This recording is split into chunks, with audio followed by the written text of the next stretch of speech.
All right, guys, you might not believe me, but this is a true story. I've played chess for 34 years. So I'm 38. I learned when I was 4. I've played for 34 years. And just the other day, maybe like a week or two ago, I learned something about a basic king and pawn ending that somehow I did not learn in 34 years of playing chess. Now, how exactly this happened, I don't know. And I would actually appreciate it if you guys would leave a comment and let me know what your rating is and if you knew the thing or not. So at the end of the video, after I explain to you what's going on, what I learned, if you would just leave a comment, let me know, like, I'm rated this, and yes, I knew that, or no, I didn't know that, because I want to read the comments and see, like, am I the only one who didn't know this, or do a lot of people not know this, or like, is this just crazy that I didn't know? Like, I'm really curious. Okay, so let me tell you what happened. I'm trying to become a grandmaster, and so some of you have heard about this. If not, you can watch some other videos. But basically, I'm starting to do some training, and I decided, I would just pick up some books, and I found this one just at a random bookstore. And I decided to read it. Artur Yusupov, Grandmaster, he has a series. This one's called Build Up Your Chess, The Fundamentals. Basically, it's like 9 books. There's 3 and 3 and 3 that are all kind of different series. And it's supposed to be from like 14 to 1800 rating range, I think. I think this one was like 14 to 1600, supposedly. I have found them to be more difficult than that. I don't think these are like 1400 rated player book. But anyway, maybe I'm not as smart as I thought I was. I don't know. I just find them kind of challenging. Anyway, I was going through there, and something that I learned I didn't know from playing chess 34 years. So let's go ahead. Here we go. So we're going to talk about king and pawn endings, and I'm going to give you some basics so everybody can follow with what it was that I learned. So we're going to start with the basic. What is the goal? Okay, to win a game of, and by the way, no eval bar is going to be on. I don't want you to see what Stockfish says. You just think about it from your own standpoint. Okay. How do you win this position if you're white? This pawn's going forward. Well, you have to get a queen. You can't checkmate with just a pawn. You have to get a queen. How do you get a queen? You have to force the king away somehow so that you can push your pawn, get a queen without the king taking it. Okay? And the general, kind of common knowledge is that the king should be in front of the pawn, which it is in this case, which is great. This is an ideal situation. And it's our turn. So we play here. We get what's called opposition, which is a very important word. You're going to hear about this more in this lesson. And the point is that we're forcing the black king to either make a decision to go backwards or to go sideways. And if they go sideways, we are very happy because, boom, we jump over here. And notice what we've done. We've now gained control of the pathway to promote our pawn. So we can push, they go here. We can push, they go here. We can get the opposition again. And we get something like this. This is basically the goal we're shooting for, where our king controls the queening square. Okay, and then we just push our pawn, and black can't do anything about it, and we get a queen, and they can't take us, and now we can checkmate with the king and a queen. Great. This is kind of the ideal situation. The king is in front of the pawn, we get the opposition, everything is going right for us. Okay, now compare that to this position. What do you notice is different? Well, the pawn is now in front of our king.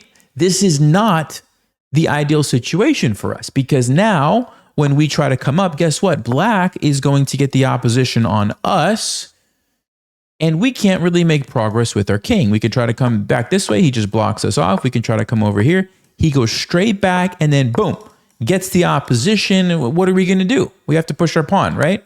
And then black does the whole dance over again. And we have to wait till he lets us up. Then boom, he gets the opposition. We push the pawn.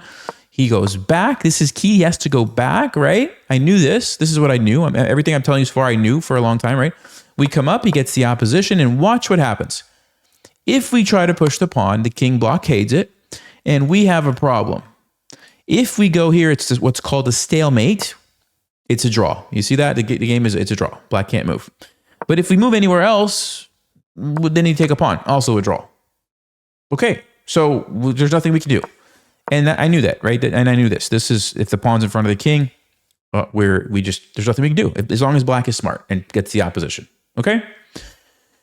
So now is where it starts to get interesting.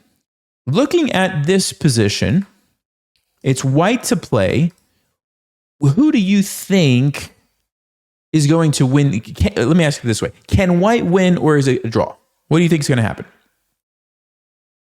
Okay, well, the answer is it's a draw. And the reason it's a draw is because when we bring our king over, who is going to get opposition? Black is. Boom, they get the opposition. And whenever they get the opposition, we can't really do anything. I mean, we can move here, but then they get the opposition again. And we can't do anything. We can go here, but then they get the opposition again. And eventually we're going to have to push the pawn. And then they're going to move here. And again, our king can't come up. We're going to have to go back. And we've seen this before. And okay, they get the opposition again. And eventually it's just same kind of story. This happens and we go here and they get the opposition and it's a draw. Okay, cool. That's what I knew. So with everything that we've talked about, here's the position for white to play. Should white win or is it a draw? Okay, if you had a chance to think about that, this is a position that for 34 years, I probably would have quickly looked at and said, oh, it's a draw. And I would have been wrong because I didn't understand a super basic concept. Like I said, I have no idea how I've survived 34 years of playing chess and not known this. I really don't know. It is a win for white. You say, Nelson, I thought you just talked about this. And this is what my thought process was. Like, if I go here, he gets opposition. My king is not in front of the pawn. Therefore, it is a draw, right? Wrong. So there is a thing. Let me go back to the original position. Comparing, let's go back here. Comparing this position to this position, what is different? What is different? Here we go. Here's position number 1, and here's position number 2. The pawn has advanced past the halfway mark. Okay, if you imagine the line right in between these two yellow lines is the halfway mark. The pawn has advanced it. It's on the 5th rank. If your pawn is on the 5th rank, it doesn't matter if your opponent has opposition. It doesn't matter. If it's behind, it does matter. It does matter. So in this position, it's a draw because the pawn is behind. In this position, it's a win because the pawn is advanced. Why? Because what we do is push the pawn. And by pushing the pawn, we essentially create opposition for ourselves so that when they move over, guess what? Now we push the pawn. This is the same position we saw before, except it's black's turn. They are forced to leave. We can come up and get the queen, and we win. See, I don't know how I didn't know this, and if I was playing a game, maybe I would have won accidentally, but in my mind, I was always thinking to myself, this is just a draw because they get the opposition. It's a draw, right? Wrong, Nelson. That's not how it works because you have to look at which rank is the pawn on. If it's on the 5th rank, it's a win. If it's on the 4th rank, it's a draw, right? Let's go back and just to make sure you understand. In this position, it's a draw because now when I push, they go here and I push to create this dynamic. They don't have to run out like they did in the previous example because guess what? There's an extra rank back here for them now. So they're not forced out, right? So they just go back. Now, which square do they go back to? This is an easy one for you guys. Which square do they go back to? The middle, right? You have to go straight back. Why?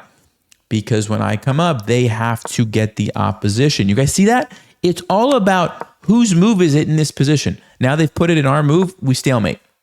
If they would have messed up and in this position gone to the wrong square, guess what? Now we win. There we go. It's their move now and they have to leave. See that? So please let me know in the comments, did you know that there was a difference if the pawn is on the 5th rank versus if the pawn's on the 4th rank? Did you know that? And if you did, what's your rating? I'm really curious because I didn't know. Like I said, my whole life, I didn't know that. How is that even possible? I don't know.